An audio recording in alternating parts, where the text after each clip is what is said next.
Really interesting times right now where you've got companies like JP Morgan talking about using consumer data, using all the data they can get from their customers to try to offer new financial products, and some concerns from some of the overseeing authorities in DC about how personal information is being used. What do you make of this? Well, I think it's fascinating to watch, and if it wasn't so harmful, it would be kind of funny. But what we're seeing is a Texas two-step.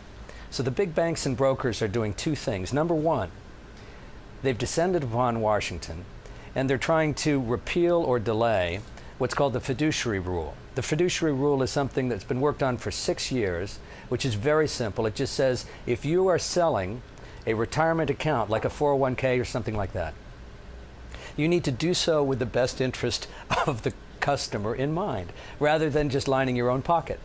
Imagine.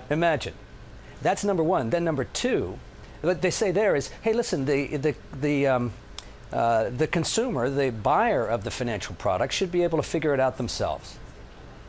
So now, to that, let me just say. Well, go ahead. Yeah, then please. The second piece is then they are trying to restrict the access that customers have to their own financial data at these banks and brokers, so that then how can the consumer figure it out on their own? And what it is, it's to protect substandard products and high fees.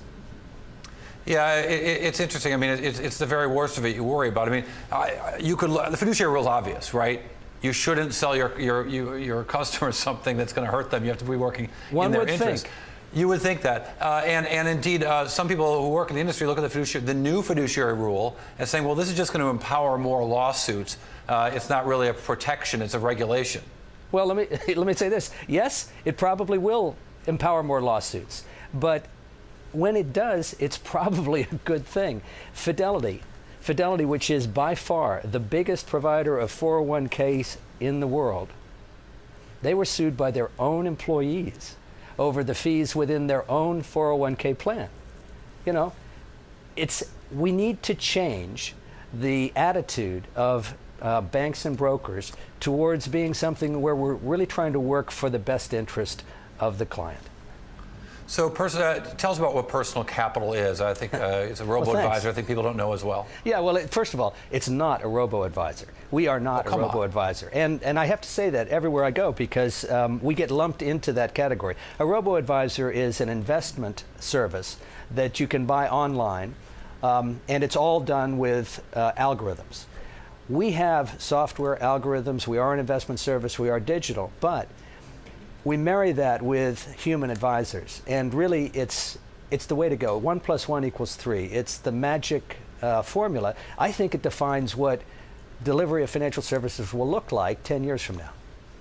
And it does take this notion that people actually want some advice, so they don't want to just go online. You know, our friends at Wealthfront take the exact opposite approach. They say the millennial customer doesn't want someone to talk to. They find that the people they talk to get in the way. They just want to go online and get their money safely invested with low fees. Yeah, and I think for a lot of people, that's exactly right.